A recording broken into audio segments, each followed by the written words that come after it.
你来了。王爷，我有个事儿想跟你商量一下。叫我王爷？怎么突然知晓礼数了？想必心怀鬼胎吧？其实呢，我是想办一个篝火 party。篝火 party？就是一个大聚会，大家一起喝喝酒、烤烤肉什么的。不可。为什么呀？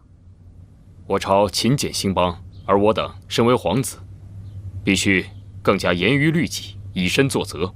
你若举行宴会，必然大有动静。若让父王得知这王府里大兴奢靡之风，必然会怪罪于我。哎呀，我只想找熟悉的人一起喝喝酒、聊聊天、吃吃肉，花不了几个钱的。这……哎呀，求你了，你都没有吃过我烤的肉呢。你？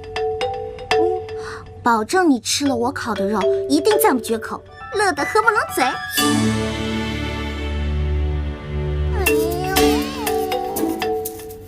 既然这样，那你就去准备吧，但是切记不可铺张浪费。了，没问题，拜拜。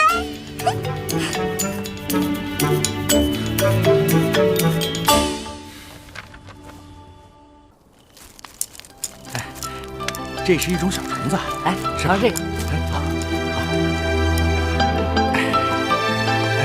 多发点吧，味道真好。我先不吃，我从来都不敬你一杯。来，这为何物啊？这个呀叫羊肉串。这如此吃法倒也新奇。吃一个嘛。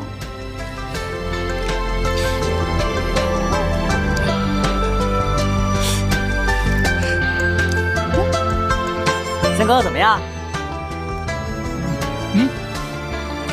此物竟如此美味。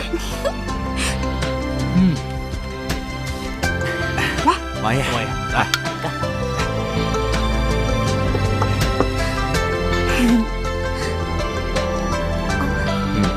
都脏了。来，我教你怎么烤。好，特别简单。来，拿上扇子，刷点油。好。转一转。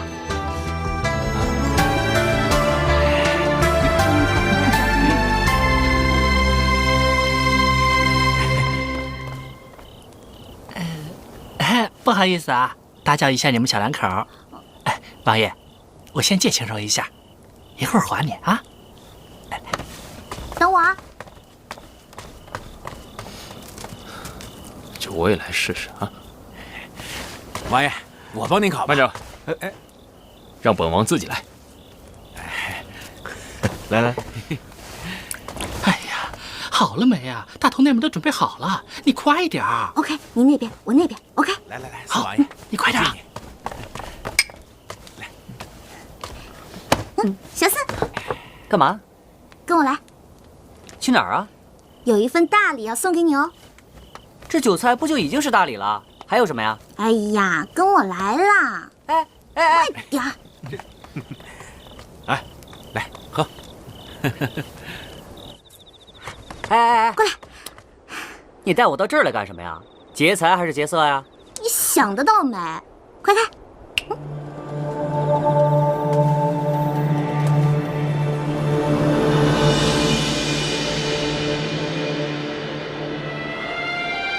玉童，玉童，切莫上前！我这是用西域幻术召唤出他的魂魄，你要上前，他就散去了。你胡说！玉童明明还在世上，你如何能召唤出他的鬼魂？不可能，这一定是假的，这一定是假的！哎，小四，果然是你！你为什么要这么做？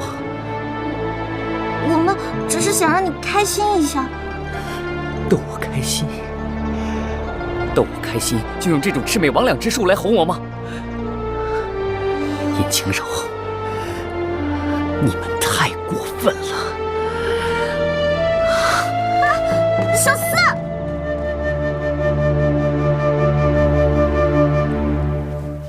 你别喝了。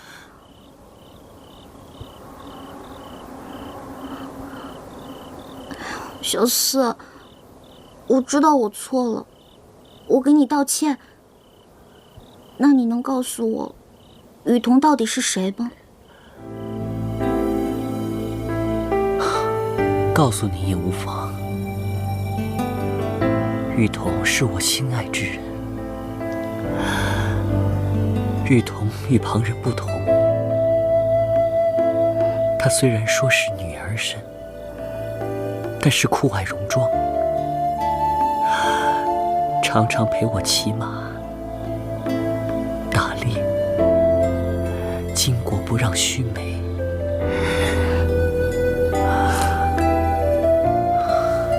就连这只箫，也是他送给我的。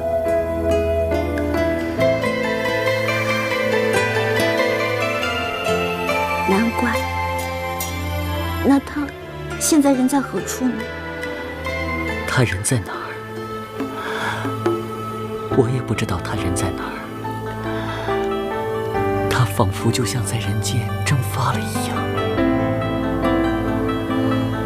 那你这么多年是一直都在等他吗？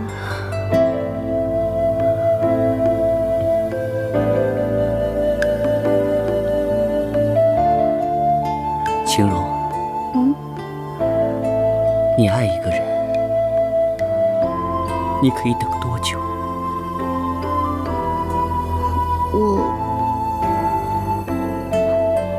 我不知道。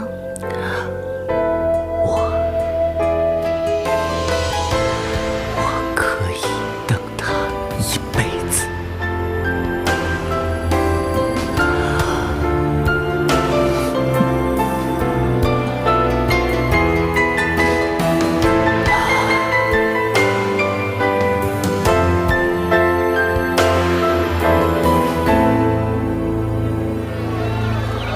瞧见没有，这小子又能喝又能吃，天天晚上他都要喝，跟三王爷一个模样。你看看，瞧见了没有？哎，知道吗？听说那个二王爷，那是每日都为皇上祈福，特别诚心，天天都吃斋念佛呢。是，听说了，而且还听说他天天服侍皇上喝汤药啊！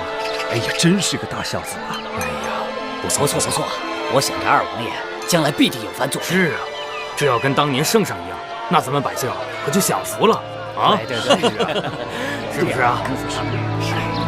福气啊！就是他说的没错。臣见过皇后。哥哥来了，嫣然近日可好？好，还好，毕竟待嫁闺中，最近甚是乖巧。那就好，我还以为哥哥会为这段姻缘而生气呢。啊，不，皇上既然开了金口，臣哪敢不满呢？臣这次来，是向皇后娘娘报喜来了。哦，皇上身体抱恙，二王爷伺候在侧，并且吃斋念佛，为皇上祈福。二王爷的孝心，真乃是江山社稷之福啊！臣儿一片赤诚之心，皇上也是十分感动啊。民间也在流传说，二王爷是人中龙凤，必是大福大贵之命。民间还有何谣言？这个，臣不知当讲不当讲。哥哥，我们是自家人，还有什么话不能在我这里说的吗？啊，民间还在流传说，皇上这次病重期间，三王爷、四王爷不但不侍奉左右，还在王府内狂欢嬉闹，真是有失皇家风范呐。此话当真？民间是如此传言，臣也不知真假。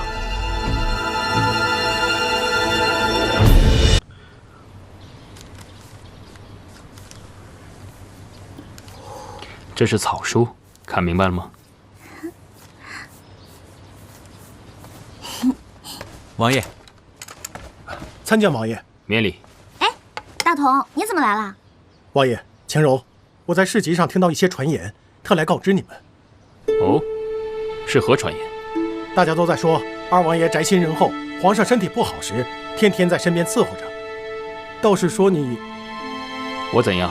说王爷您没有小心，皇上生病了，非但不照顾，反而还天天在王府里作乐。哎呀，都怪我！你明明不让我在家里办那个 party 的，都怪我太任性了。怎么办？都怪我。只是些坊间传言，不必介怀。哎，这到底是怎么流传出去的？我们只不过是几个人办了一个小 party， 又没花多少钱，他们为什么要这么说你啊？你是在为本王担心吗？哪有啊？我只是怕害了你啊。王爷，这些虽是民间的风言风语，但是不得不防了。要是传到皇上的耳朵里，这可如何是好？哎呀，都怪我，尹晴柔，你真是个猪脑子，怎么就没有一点点政治觉悟呢？哎呀，好了好了，晴柔，此事是本王的决定，与你何干？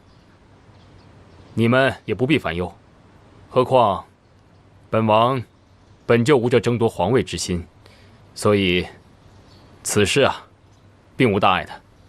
王爷，李章斗胆一言。但说无妨。虽说您对皇位没有争夺之心，但是如果这皇位被别人夺走了，您能保证全身而退吗？这大王爷就是前车之鉴呐。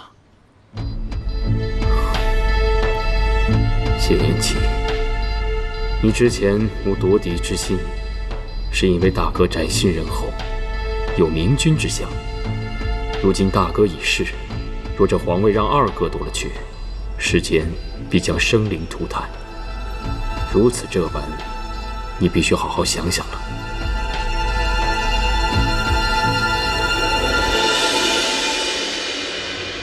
这事情竟有如此传闻。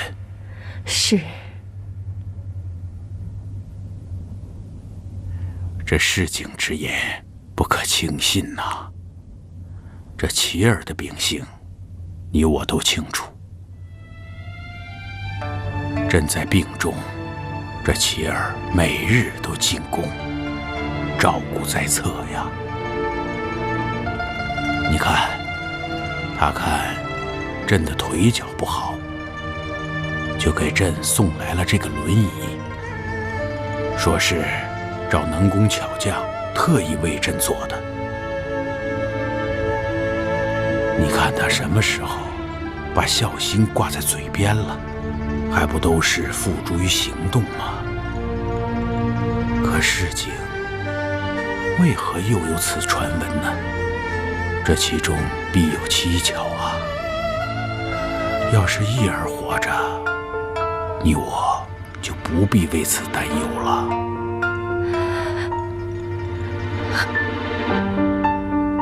皇上这番话，不由得又让我想起一儿。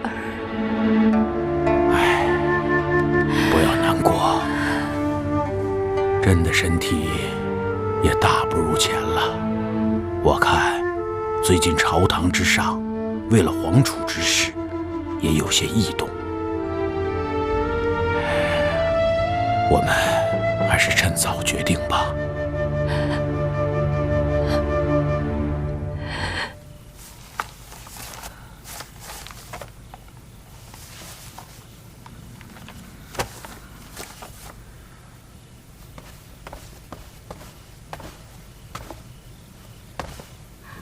王爷，都这么晚了，双儿，吃点东西吧。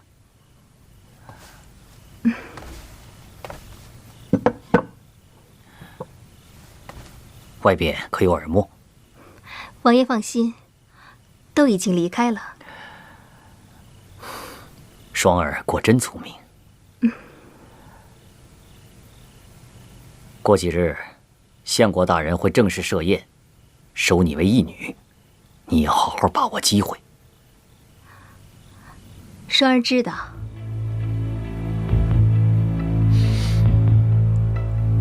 其实本王也十分舍不得你。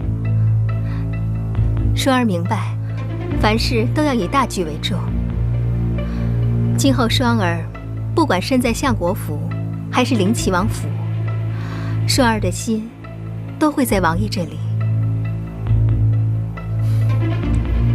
你放心，等事情成了，你就是我的贵妃娘娘。双儿谢王爷。不过双儿，你到了相国大人那儿，一定要做出一副大家闺秀的模样，千万不要让人看出你是青楼出身。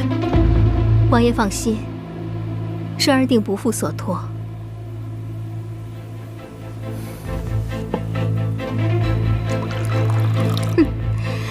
你们这些臭男人，还真以为本小姐是青楼之人呢？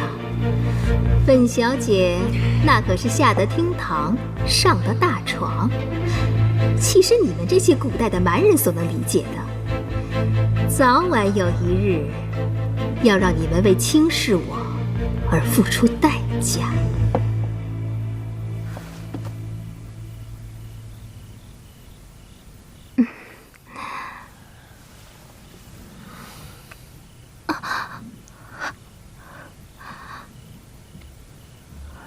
双儿，你这一去，就不知道何时才能见你。来，让本王好好看看你。王爷，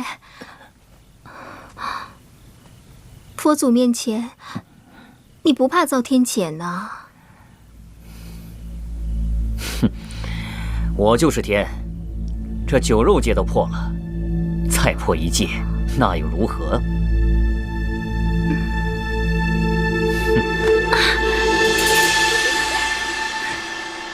婵儿、琪儿，朕前些日子偶感风寒，你们二人悉心照料，朕都看在眼里。父皇哪里的话，这都是儿臣应该做的。为父有意让你们二人同进御书房，协助朕一起处理朝政。你们二人意下如何呀？谢父皇，儿臣感激不尽。琪儿，你呢？为父皇分忧，此乃理所当然之事，儿臣定当鞠躬尽瘁。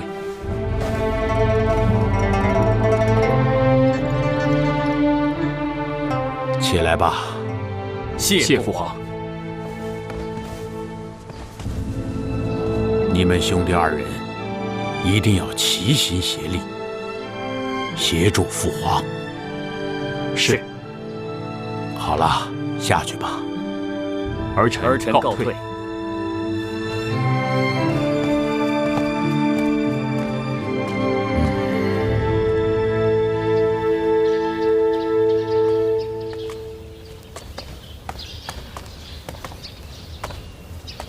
三弟，你说父皇让我们共同议政，是所为何事？二哥以为呢？三弟那么聪明，想必不会不理解父皇的用意吧？他是想在你我二人之中选出太子之位。二哥怎可如此揣测圣意？难道三弟不这么想吗？四弟玩世不恭，父皇肯定不会将太子之位给他的。那以二哥的意思，你我二人谁更合适呢？那我倒想听听三弟的意见了。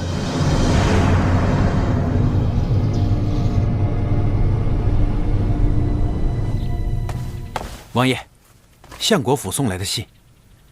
相国府。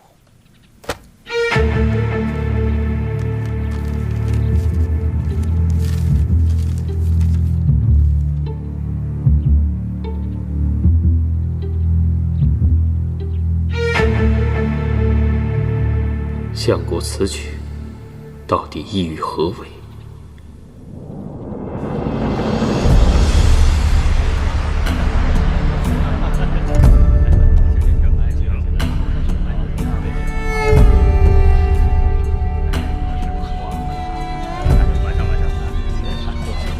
父在上，请受双儿一拜。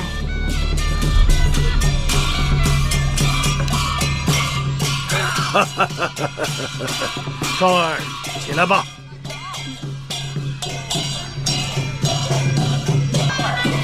诸位，这位就是我新收的义女双儿。双儿见过各位大人。原来此人就是谢元齐，长得倒是不错。哼，管你是谁，都逃不出我的手掌心。今日承蒙各位大人光临，小女不胜感激，唯有以一舞聊表谢意。好。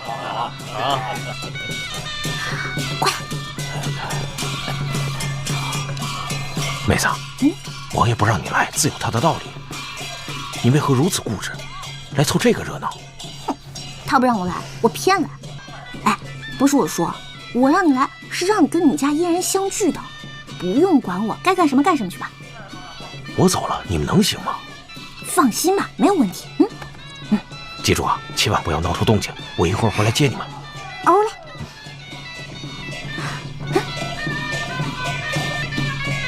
男人果真都一样。可别把我算在内啊！切，闭嘴！你们都是外貌协会的。他谢元齐竟然给丢下了，自己却跑来看姑娘，我到底要瞧瞧是何方神圣！哎，你是不是吃醋了？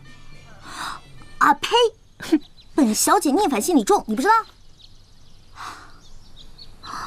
哎，你看得清到底什么人吗？那么远，谁看得清啊？谁？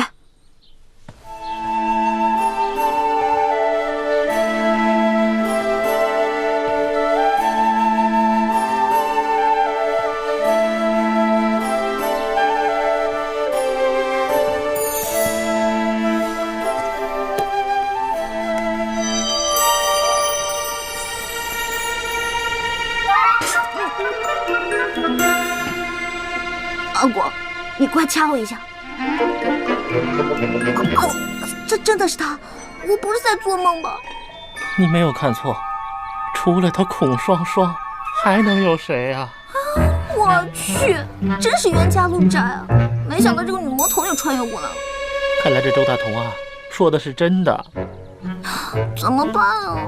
什么怎么办啊？我们还是走吧。你给我振作点儿，今时不同往日了。你可是准王妃了，不用怕啊！哎，她怎么就变成相国的义女了？这里面一定有阴谋。谁？啊！快跑！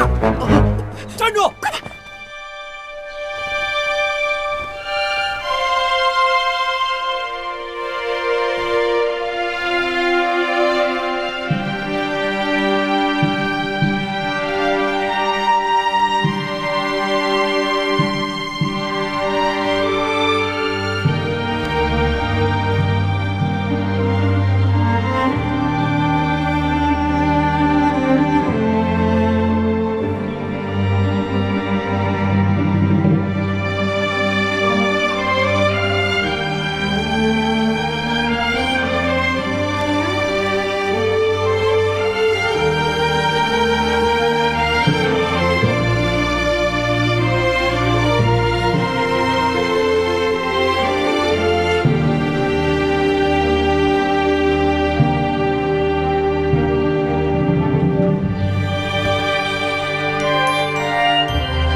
双儿，你没事吧？义父，双儿没事，多亏三王爷仗义相救。哦，区区小事，何足挂齿。没事就好。诸位，来喝酒，喝酒。双儿谢三王爷救命之恩。姑娘言重了。双儿虽不胜酒力，这一杯还是要敬王爷的。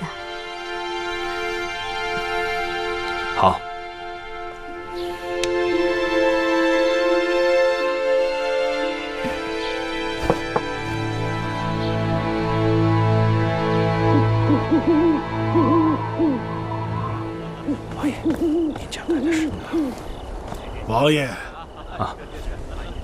舅父，我那义女，你觉得如何？双儿姑娘花容月貌，舅父得此一女，真是好福气啊！王爷既然满意，老夫就将这义女赠与王爷做个妾，如何？啊，舅父说笑了，此事万万不可。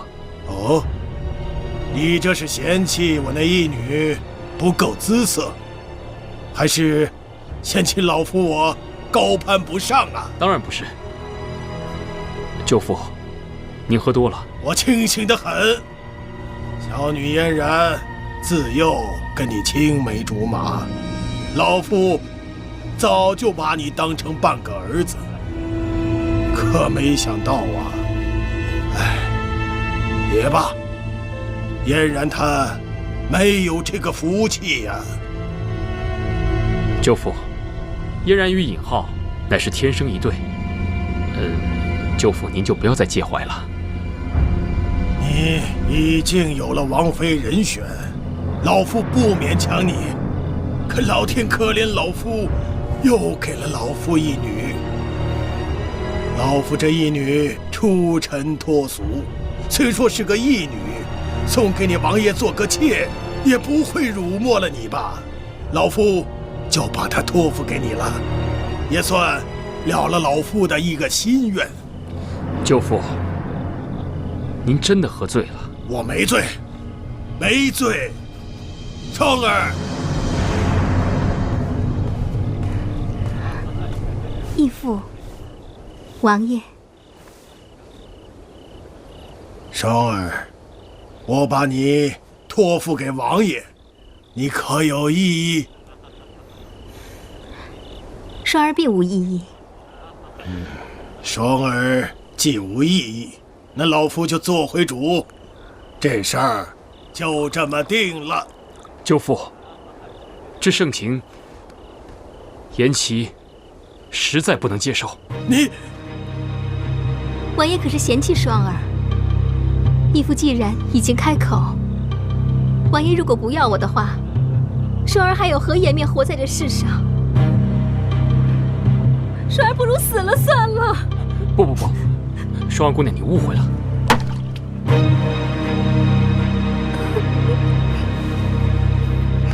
三弟，这就是你的不是了。你怎么能如此不解风月呢？双儿姑娘花容月貌，又对你有意，你如此拒绝她，岂不是太无情了？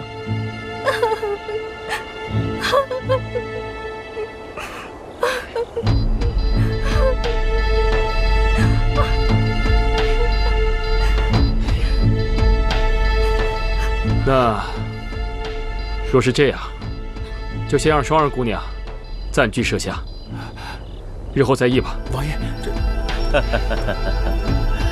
三弟啊，你真是太有艳福了，羡煞哥哥我了啊！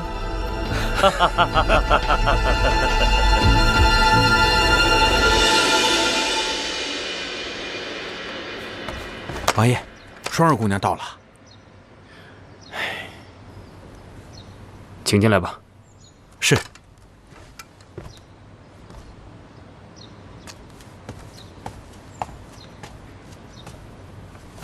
双儿见过王爷。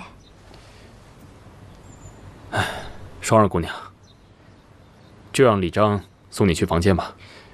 我现在还有事，就不送你了。姑娘，这边请。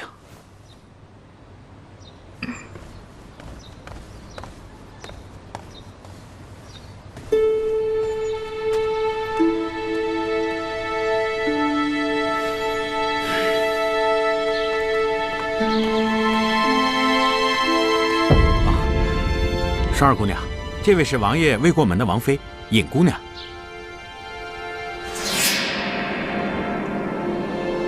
双儿见过尹姑娘。咱们这边走吧。李大哥，双儿第一次见尹姑娘，觉得甚是亲切，不如就由尹姑娘带双儿去吧。该来的总是会来的。李大哥，没关系的，我来吧。那有劳尹姑娘了。李大哥慢走。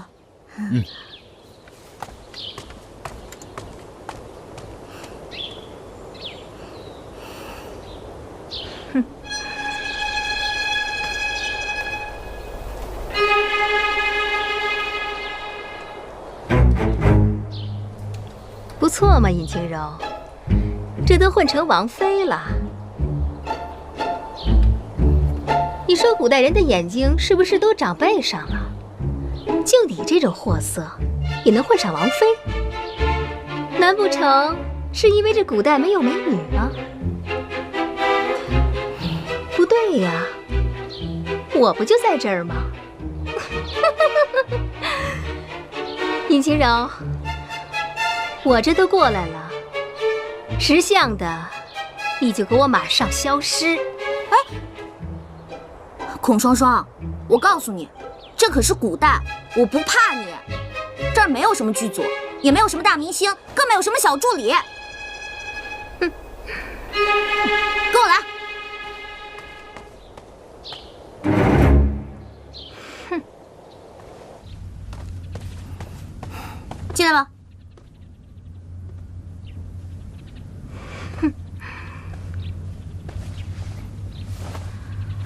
脾气见长了，尹清柔，翅膀硬了。去，给我倒杯水去。切，又不怕烫死。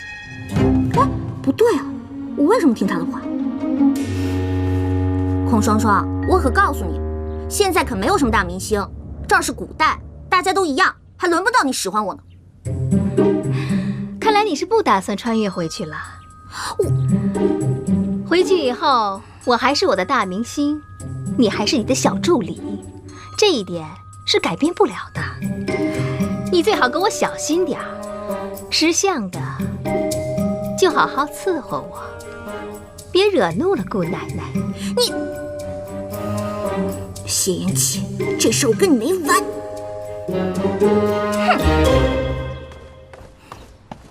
哼！谢延启，你到底什么意思啊？怎么？你把那个双儿姑娘接回家，你什么意思啊你？双儿姑娘是暂时住在这里，过些时日，她自觉无聊也就会离开了。那她什么时候走？什么时候？怎么？你与这双儿姑娘有过节？我不管，反正呢，有她没我，有我没她，你自己看着办吧。你这难道是吃醋了？我吃醋？切！你别自我感觉良好了。我告诉你，我先把话说前面，你别哪天被他卖了还替他数钱呢。别怪我没提醒你。哼！哎，妹子，你没事吧？你们一帮臭男人！哼！王爷，我查到了，这双儿背后果然有玄机。快说。双儿在几个月前就进城了，进城之后就住在二王爷别院中。我听说他经常与二王爷在别院中私会。果然不出我所料，那日在仪式上，二哥与舅父一唱一和的，我就知道此事之中必有蹊跷。王爷，既然此女有问题，我去把她赶走，以免晴柔更加误会。不必。王爷，你这是什么意思？难道王爷也是贪恋她的美色吗？王爷可别忘了，你已经有我晴柔妹子了。你先莫要着急。我问你，比如这咬人的猛虎，你是将其放归山林呢，还是关在笼子里呢？王爷的意思是，与其将他赶走，不如放在身边，以便更好的防范。哼，你明白就好。对了，我赶快去给我晴柔妹子解释，以免她更加误会。慢，晴柔姑娘向来心直口快，若是让她知道了，恐怕会打草惊蛇。可是王爷身边忽然多了一个女人，她肯定会不高兴的。哼，无妨啊。我倒想看看尹晴柔这坛醋到底有多酸。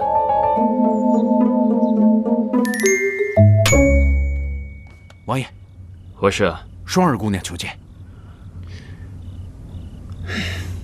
让她进来吧。是。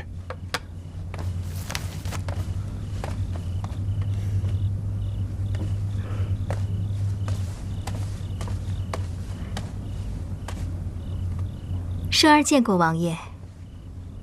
双儿姑娘，这么晚了，你有何事？双儿见王爷这几日每日操劳，便吩咐小厨房炖了碗鸡汤，给王爷补补身子。双儿姑娘有心了，本王先谢过，鸡汤先放下吧。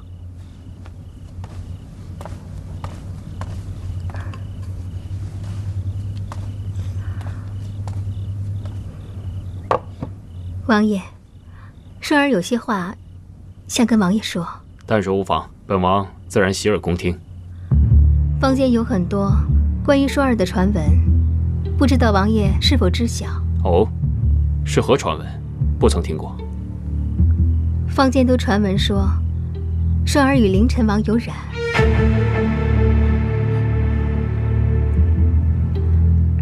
但是他们只知其一，不知其二。双儿与那凌尘王是有不共戴天之仇。哦，你与二哥之间有何冤仇啊？当日那凌尘王在双儿家乡逛灯会时见过双儿，从此便心生歹念，一心要纳双儿为妾。可当时双儿已经许配了人家，是断不能从他的。凌尘王知道以后，便伙同知县将我那可怜的夫君下了狱。之后，我夫君不甘受辱，冤死在了狱中。这还不算什么，他还威胁我一家老小的性命。双儿无可奈何，为了保全一家老小，只能从了他。竟有此事？那你可曾报官？报官？官官相护，谁敢告他？王爷，自从双儿第一次见到王爷，便知道王爷是可以托付终身的人。请王爷为双儿做主。此事非同小可。若你所言属实，本王定将还你一个公道。李章，在，扶他下去，好生安歇。是。谢王爷。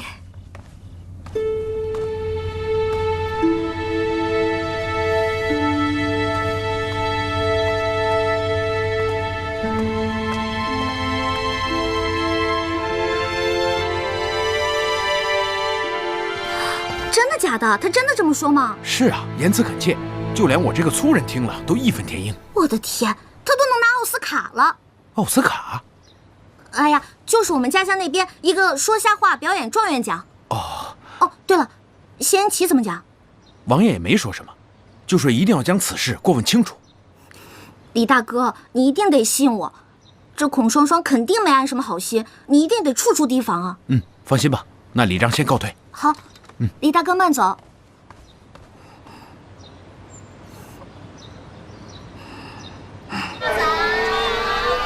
哎，晴柔，你来啦？怎么了？有心事啊？还不是因为那个孔双双。我听阿广说了。这话说回来了，你俩还真是冤家路窄啊。那可不，而且现在王府上下的人都夸他有礼貌，说他是大家闺秀。真的假的？他还能有礼貌？他现在啊，到处逢人就讲自己悲惨身世，说什么为救自己的母亲甘入虎穴，然后还英勇献身来着。我去，这娘们演古装戏演出毛病来了吧？我看我总有一天是会被赶出王府的，所以大同，等我流落街头，你一定要收留我。哎呀，晴柔，这是哪儿的话呀？这乐天斋啊，本来就是你的。不过，话说回来，晴柔，你可不能老是这么被动挨打。咱们现在穿越到古代了，大家都平起平坐，凭什么只能让他作威作福啊？我也想过，可是如果我们跟他斗的话，那穿越回去怎么办？那还有我们的好果子吃吗？哎，大不了不干呗。这又不是只有他一个明星一个剧组，咱呐就在这儿把钱赚够了，等穿越回去还用看他的脸色呀？你说是吧？对呀、那大头，你一定可要多多挣钱啊！放心吧，没问题。哎，话说这三王爷，你是怎么想的？他倒没说什么。哎，晴柔，你可得想清楚了，如果这穿越回去的关键真是这皇族宗祠里的什么宝贝，要想得到它，可不容易啊。更何况你现在还不是什么王妃，所以啊，这关键还是这三王爷，你可一定要抓住啊！我现在不是正为这事儿烦着呢吗？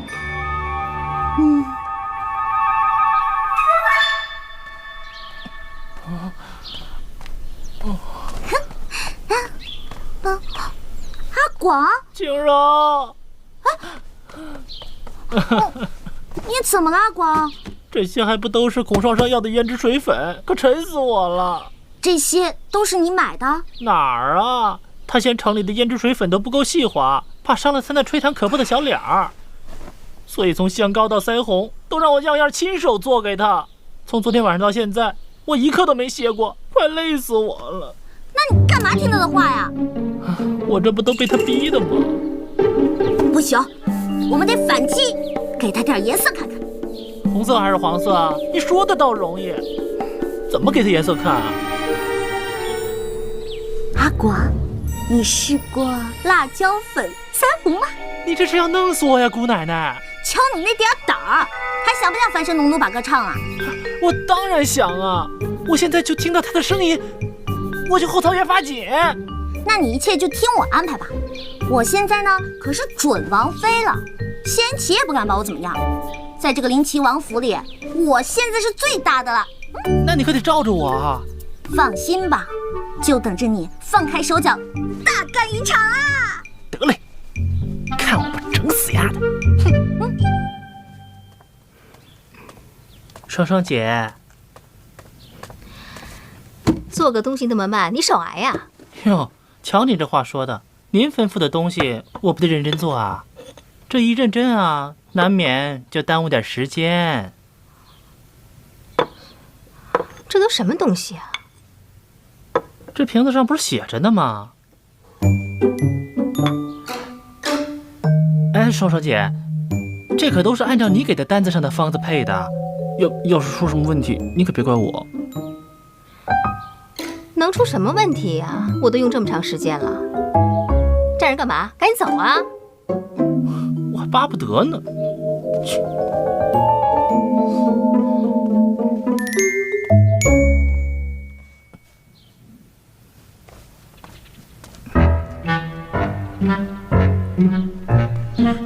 哎，吓死我了！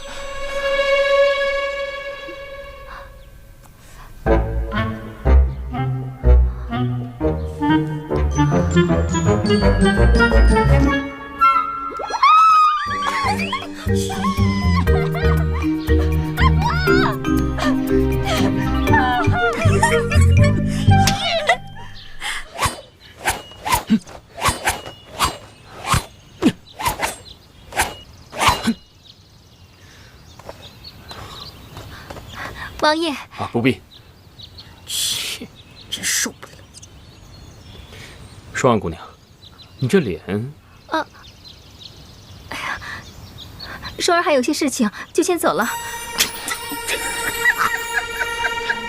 王爷尝尝这个。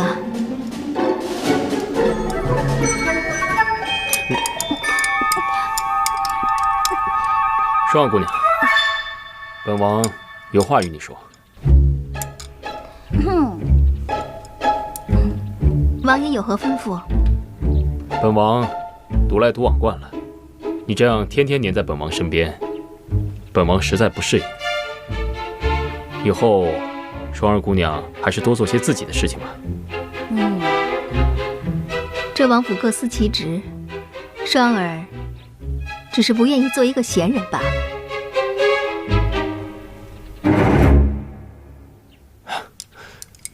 这灵齐王府上上下下，也不缺姑娘一个人的伙食。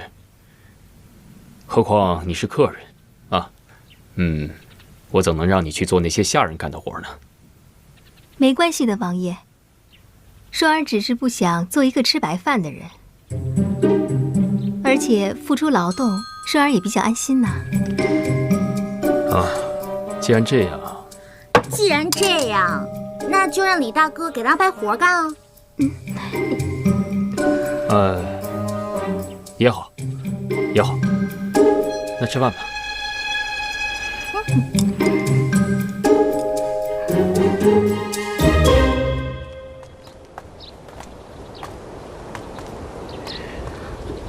姑娘，就在这儿倒夜壶吧。在下告退。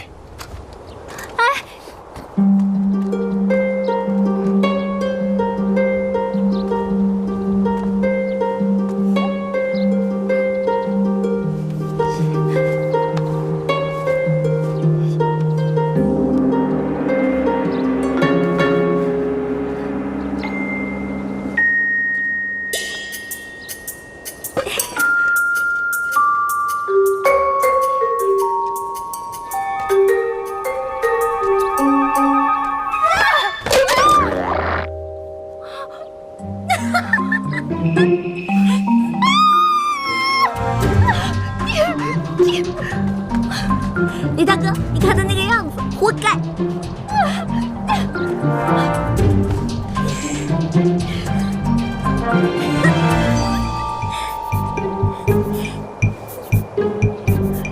李大哥，哎，你说明天让他干点什么好呢？啊？让他专门给你倒公壶。好啊。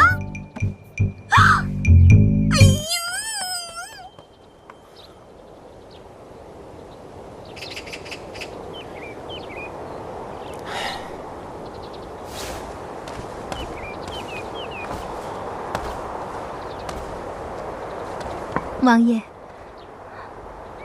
双儿亲手绣了一个荷包，想送给王爷，还请王爷不要嫌弃。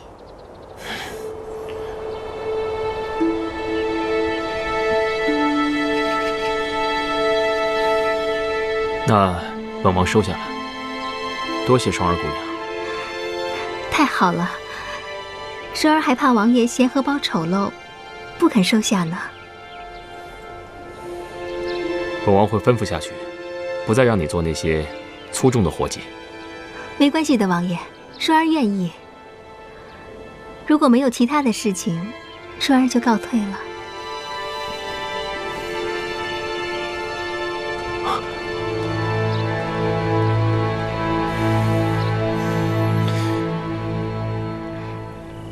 尊上如此急召双儿，不知道双儿是否有不妥之处呢？双儿这几天以退为进，做得不错。双儿谢尊上夸奖。原本把你安排在谢延辰府里，是为了挑起他们兄弟二人之争，没想到阴差阳错，你却来了谢延齐府，真是天助我也。既然你来了，就要更加小心。除了继续挑拨他们兄弟二人之外，还要挑拨谢延齐和尹清柔的关系，明白了吗？双儿明白，双儿定不负所托。这是西南巡抚的奏折，上面说，西南封地送往京城的贡品半路被劫，希望朝廷对其减免贡品。如若不能，他们定会再准备一份贡品，但希望朝廷能减免部分的税赋。你们看如何处理啊？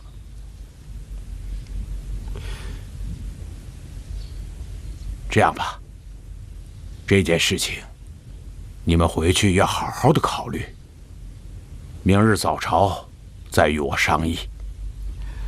儿臣领旨。好，下去吧。儿臣告退。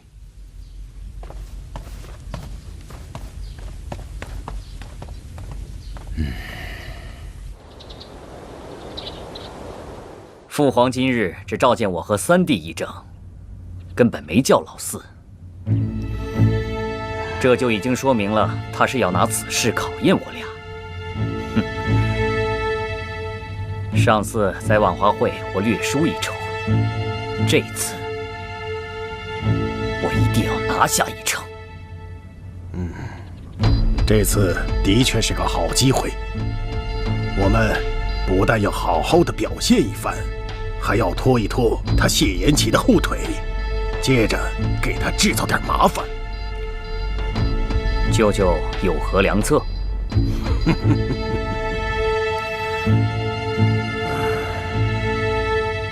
哎呀，阿广，你倒是快点啊！咱们乐天斋的招聘启事呢，是要自己去贴的，别等你写完了，天都黑了。哎呀，行了，我的大小姐，你就别站着说话不腰疼了。嫌我慢，你来啊！哎呀，好了，阿广。哎，你说这个地方也没个招聘网站什么的，哎呦，真不方便。你这么一说，倒让我越来越想家了。哎，王爷，冰块脸，你怎么这么着急就回来了？你不是去讨论国家大事了吗？看这个时间，应该不会有什么大事儿吧？你若不说话，没人当你是哑巴。哟，看来虽然不是什么大事儿，但是挺心烦的。来说说吧，本小姐就给你匀这么一点点的时间，陪你聊20块钱的，说吧。西南巡抚上书，西南封地送往京城的贡品被劫。我也问过户部的人，他们说西南当地困苦，今年又逢天灾，所以请求减少纳贡。他们还提出了要求，若是再补充一份贡品的话，希望能够减少今年的赋税。然后呢？父皇让我和二哥回来好好想想，明日早朝商议此事。这确实是个难题啊！民以食为天，如果都吃不饱穿不暖了，还纳个屁税啊！我的意思是啊，这个税收啊是国家的主要来源。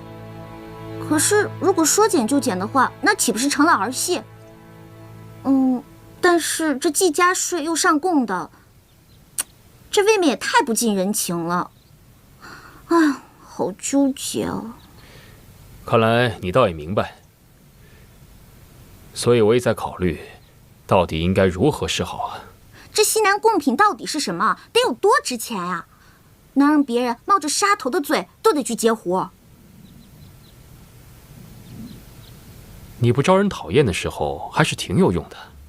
哎，你，去，没意思，不跟你玩了。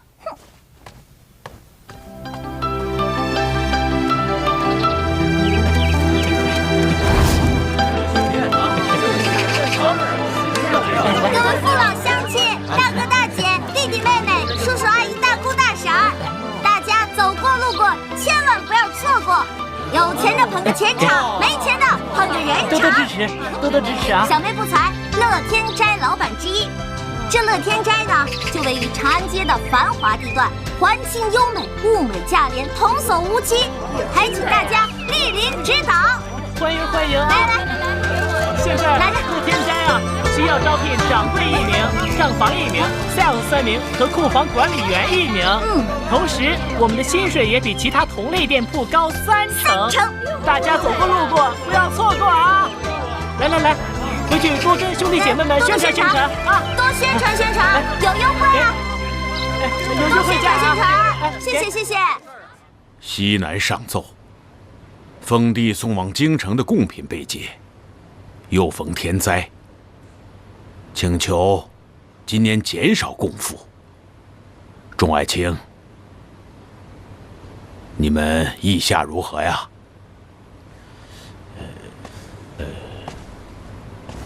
回陛下，西南临近滇藏，关系边疆安稳，贡品被劫，实属无奈。以微臣之见，此朝贡酌情减免，倒也无妨。皇上，这简直是无法无天，竟敢公然抢夺贡品！以臣之见，出兵剿匪，夺回贡品，告示天下，以儆效尤。说的对呀，就是对。你们有什么想法呀？父皇，儿臣听闻西南百姓遭受旱灾，生活困顿，加上此次贡品又被劫，实属雪上加霜。如若在此时加贡，恐怕对他们来说无疑会造成很大的困难。依儿臣之见，向西南百姓减贡1年，这样让西南百姓知道吾皇仁爱之心。二哥此言差矣，朝廷纳贡意在威慑，并非真贪图那几箱珠宝、几只珍禽走兽。父皇，儿臣认为，贡品被劫，罪在西南，并非朝廷。说的是。想不到，萧儿平日沉醉于风花雪月，遇到大事倒也不糊涂。妻儿，依你看呢？回父皇，是否减贡，儿臣不敢妄论。但昨日儿臣翻阅书籍，了解到，从西南运贡品进京，所走之路根本不经边疆，似乎并没有土匪藩邦猖獗之地。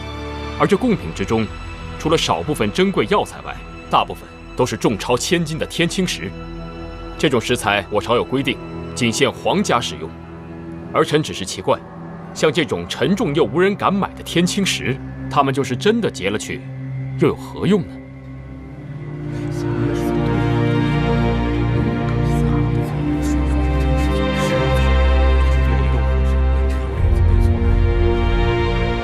老臣以为灵齐王言之有理，皇上应尽快派人调查贡品被劫一事，待真相大白之后，再来商议是否减贡，也不迟啊。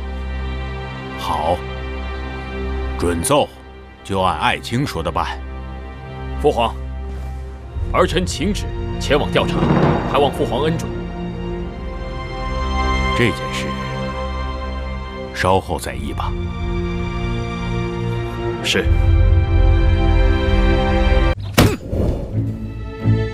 真没想到，谢延琪这小子居然来这么一手。他不在父皇面前直接回答问题，反而在父皇面前卖了个乖。事已至此，王爷息怒。皇上虽然认可了三王爷的想法，可并没有恩准其前往西南岸的计划，这就说明皇上还在犹豫，此事还有转机。你不妨亲自前去。若是皇上准了，那便是大功一件；若是皇上不准，那就让他谢延琪去吧。到时候，可就怪不得我们了。舅舅的意思是，此去必是微服。此到西南路途遥远，林间多有瘴气，蛮族横行遍地，到时候什么可能性都有啊！啊！高，实在是高。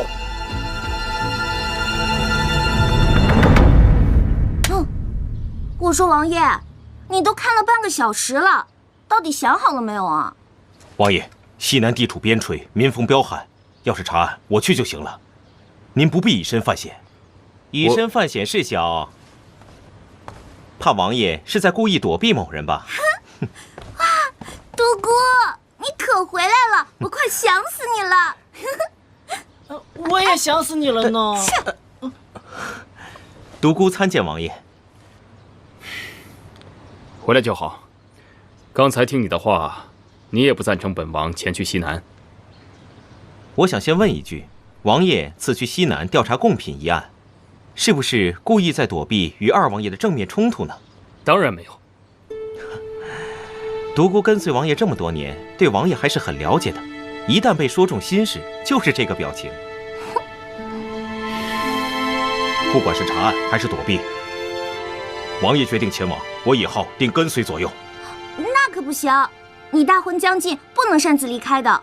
再说了，宁拆10座庙，不毁1桩婚。啊！哎呀，呸！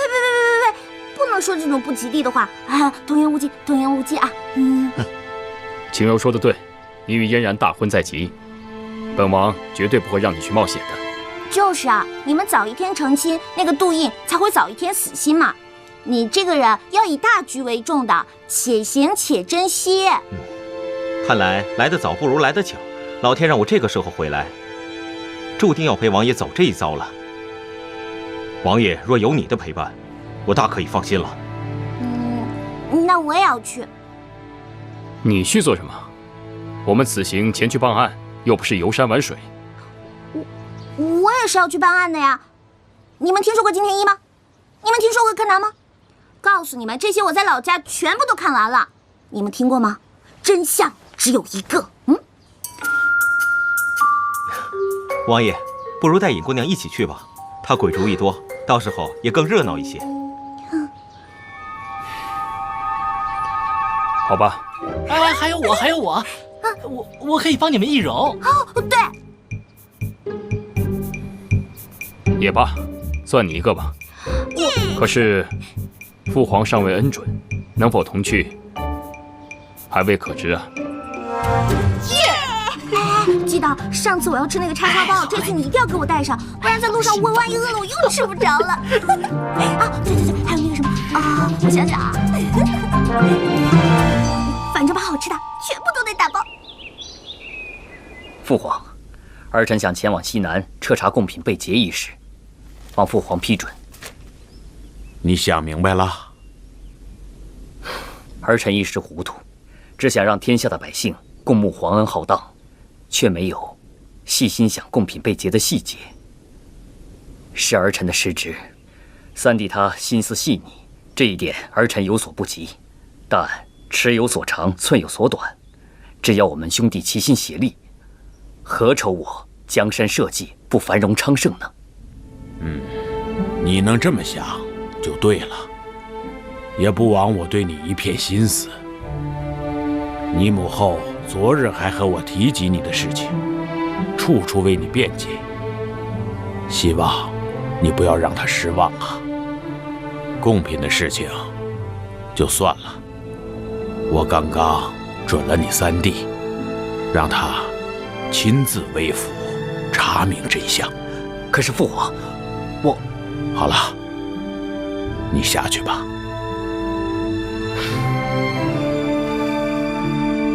那儿臣告退了。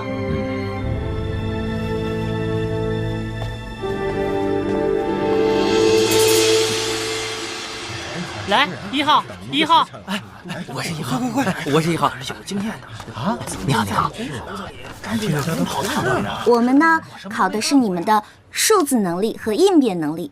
那你听好了，第一题哦，1、2、3、4、5、6、7、8、9、10，10个数字，哪个数字最勤劳？哪个数字最懒惰呢？问的是什么玩意儿？不知道。不知道。下一题。蚕宝宝为什么会有很多钱呢？不知道。这不知道。不知道。哎，因为蚕宝宝会节俭。哇！哎，那第3题啊，2个人同时掉进海里，一个人叫小明，那另外一个叫什么？当然叫救命了。你这太笨了，这题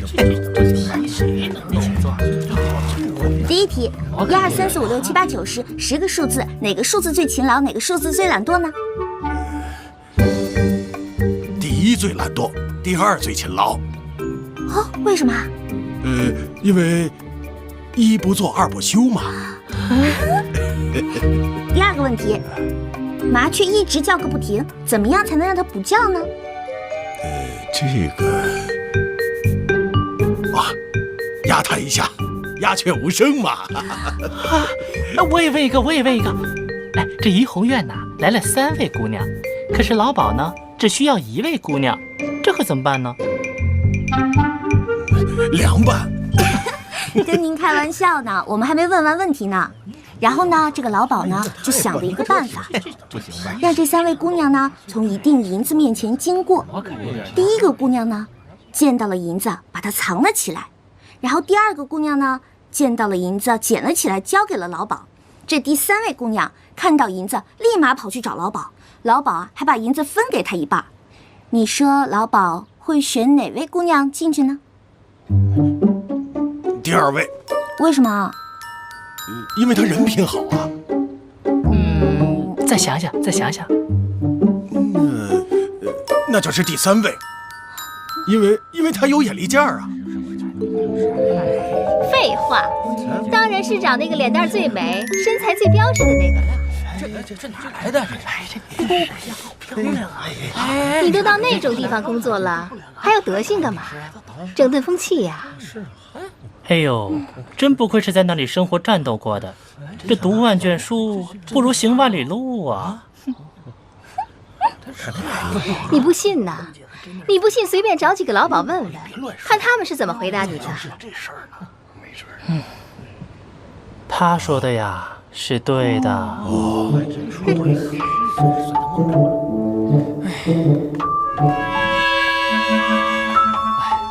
太奇怪了，哪有这样出题的？确实还能按号。嫂，恭喜你成为乐天斋的一员，让我们为了理想而努力。纳斯达克不是梦。哎，你给我演示一遍我刚刚教你的推销方案。全场20文，只要20文；手绢20文，皮包20文，全部都是20文，只要20文。20文你买不了吃亏，20文你买不了上当，快进店选购吧。怎么样，可以吗？相当可以啊！给你32个赞。此行我路过杏花村，刚好带了几坛好酒。首先预祝王爷在朝中一切顺利。今天你我不醉不归。好啊，来尝尝。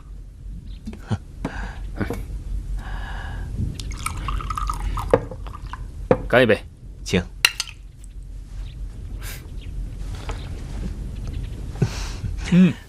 好酒啊！独孤，你知道吗？今日父皇准奏的时候，我突然感到非常非常的开心，真的很开心。这和以往得到一匹宝马或赢了一盘棋局的感觉完全不同。我也难以形容这是什么样的感觉，就像在做一件非常重要的事情。看来王爷对朝中之事感兴趣了。嗨，哪里？不过，今日朝上，二王爷主动请缨，却输给了王爷。我怕他在别的地方动什么心思，还请王爷一切小心为妙。哎，来，再干一杯。王爷请。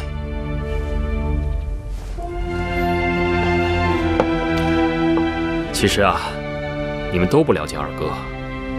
二哥这个人，心胸虽算不上开阔，但也并非十恶不赦之人。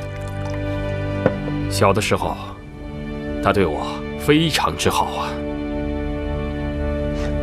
可是人都是会变的，尤其面对这种江山社稷之事，原本当初不属于自己的东西，突然送到自己眼前的时候，任凭是谁，都不会不起邪念的。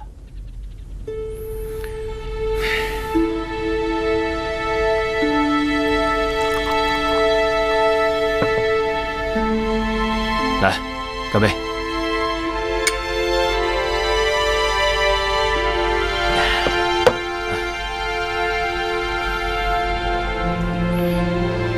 真是想念大哥呀！干干干！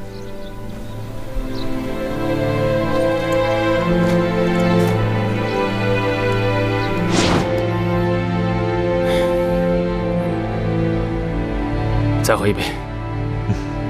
来。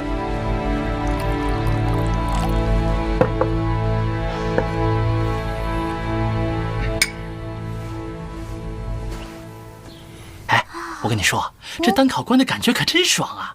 你别说，后面那几个人还挺聪明的。那可不是，最后那小子太专业了。要不是我知道他的底细，我真怀疑他也是穿越过来的。哦，对了，我交给你个任务啊。你说。是这样的，就是以后呢，我们再给他们上点培训课，给他们稍微打一丢丢鸡血。哎，但是也别搞得太像传销了。哎，没错，我觉得啊，等咱们开业了之后啊，还需要再发展一些会员和 VIP 客户什么的。哎，对。王爷，陈柔，王爷非要见你一面，我也没有办法。什么味儿啊？臭死了！慢点。独孤远，他不能喝，你就别让他喝嘛。我最讨厌酒鬼什么的了。这不是庆祝王爷入朝理事吗？这可不是一件小事啊！对了，青柔，王爷住在这里，那你今天住哪儿啊？这个，有了，放心吧，不用担心我。天色已晚，你也早点回去休息吧。我呀，自有安排。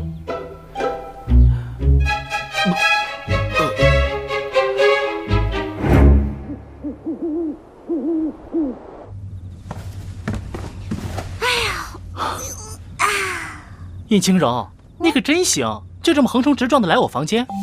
现在是古代，男女授受不亲。这有什么的呀？以前咱们剧组条件差的时候，7、8个人都一起住过。哎呀，再说了，你也不是个男的呀。哎，谢元齐倒是男人，喝那点酒就醉成那样。哎，他那是因为今天高兴多喝了2杯，好吗？哎呦，这就互上了。我哪有啊？但我跟你说啊，如果他明天找我麻烦的话，你可别袖手旁观啊。哎呀，放心吧，天空飘来5个字儿，那都不是事儿。啊，快点睡吧，我要困死了。啊，晚安。哎，哼哼哼，哼。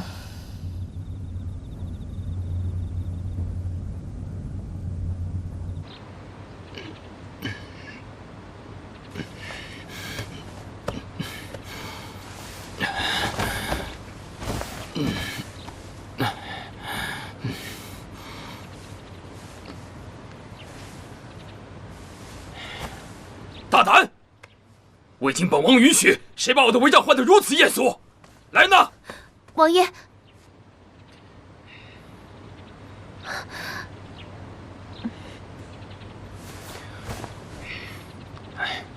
别找了，你家小姐不在这儿。对了，吩咐后厨给本王煮点醒酒汤来。是。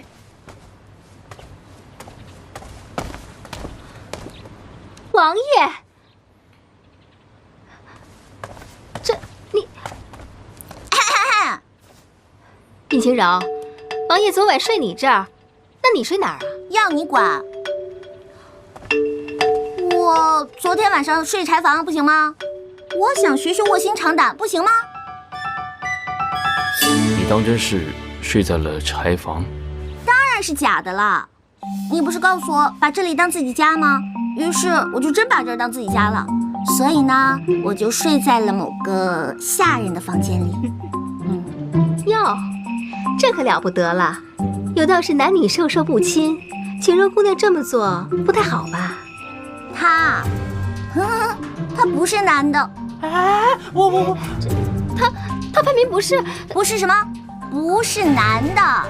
人家本来就很难过了，你就不要在人家的胸口上再插上一刀了。哎呀，乖乖，王爷，不哭啊！好了，这。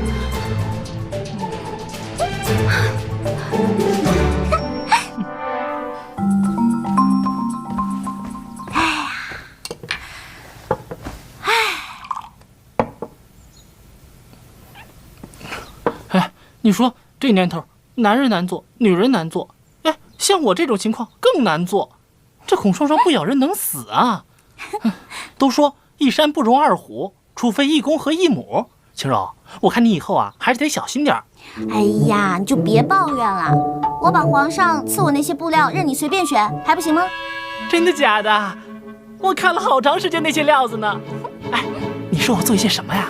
做一件衬衫还是马甲？瞅你那小家子气！哎，给我倒杯水。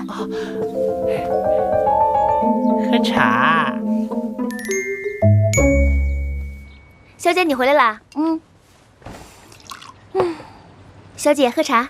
这是我刚泡的龙井。对了，小姐，我觉得我们应该去寺里上上香。过几天王爷不是要前往西南吗？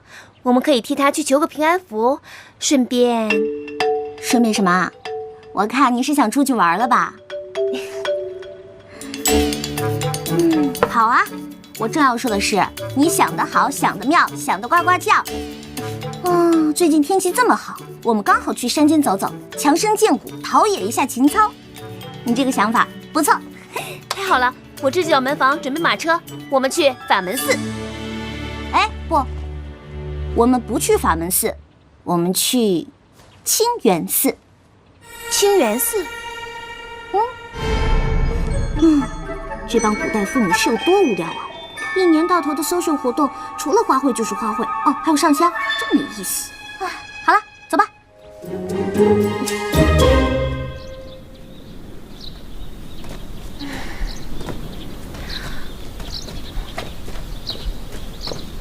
小姐，我们为什么不去法门寺呢？城里的夫人小姐都愿意去那里，那里香火鼎盛，寺外也很热闹，什么香囊啊、手帕呀，都比别的地方雅致多了。还有小姐说的那个什么什么帅哥也多，哪像这里呀，又远又没意思。你懂什么呀？真正修行的人要那么热闹干嘛？你看看这儿，环境清幽，意境高远，这才是修行的好地方呢。高远？哪里高远了？我听王爷说过一句话，叫大隐隐于市，小隐于山。照这样说来，还不是法门寺的和尚修行的厉害呀？哎呀，你还学会顶嘴了。我其实呢是想探探悬空老和尚的底。听说万花会上的批注和占卜都是他搞的，我看呐，10有8九跟杜隐是一伙的。我跟你说，这世道上老道尼姑和尚队伍里骗子最多了。哎，走了。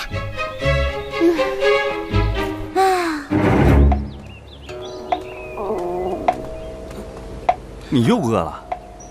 对啊，那咱就赶紧走吧，一会儿就可以吃饭了。哎呀，别着急，他这个菜啊，一板一眼，毫无特色，我都已经吃腻了。你才吃多久就吃腻了？3岁开始到现在，你算一下。你怎么3岁就进来了？哎呀，说来话长，3岁的时候吧，我得了重病，那个时候家里边没有钱给我看病，恰巧这个时候来了一位高僧，说我原本就是什么佛祖座下小童，只要我回到佛祖座下就能平安无事，所以我的父母就把我送给他了。哎呀，这封建迷信啊，真是害死人，真可怜啊他们。今天我们请到的嘉宾是中国厨艺大师李铁刚和营养学家。2位小师傅。施主好。请问你们的师傅今天在寺里吗？我们师傅今天不在寺里，他去忠义府念经去了。哦，不在啊，那我找你们好了。我呢，为了参加美食大赛，专门研制了一种绝门的素食手艺，不知你们可否帮我尝尝呀？来尝尝吧。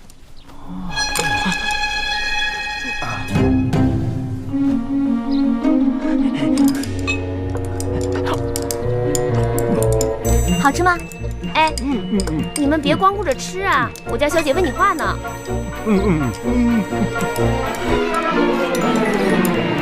你们师傅名气那么大，每天见的贵人那么多，你们作为他徒弟，会不会感觉压力很大呢？而且你们这个领域发展前途那么好，但是竞争也相当的激烈啊。那你们觉得是竞争多一些呢，还是机遇多一些呢？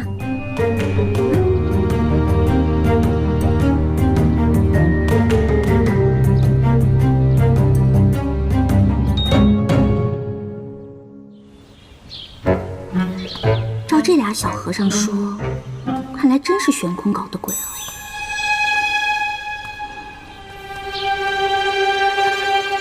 回来了。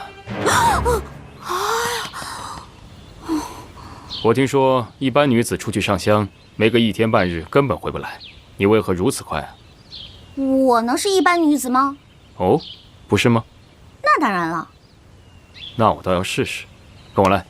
哎，干嘛呀，冰块脸？哇，好漂亮啊！你叫什么名字呀？不妨猜猜看，若是猜中，有赏。不是叫追风，就是叫踏雪，要不就是惊雷。你是怎么知道的？他叫追风。这么大众的名字，用脚指甲盖想都能想到。这匹小红性情温顺，非常适合女孩子骑。小红，我去，你竟然叫她小红，这么 low 的名字。low？ 哦，对了，你会骑马吗？我当然会了。哇！哎，冰块脸，我给你唱歌啊。让我们红尘作伴，活得潇潇洒洒，策马奔腾，共享人世繁华，对酒当歌，唱出心中喜悦。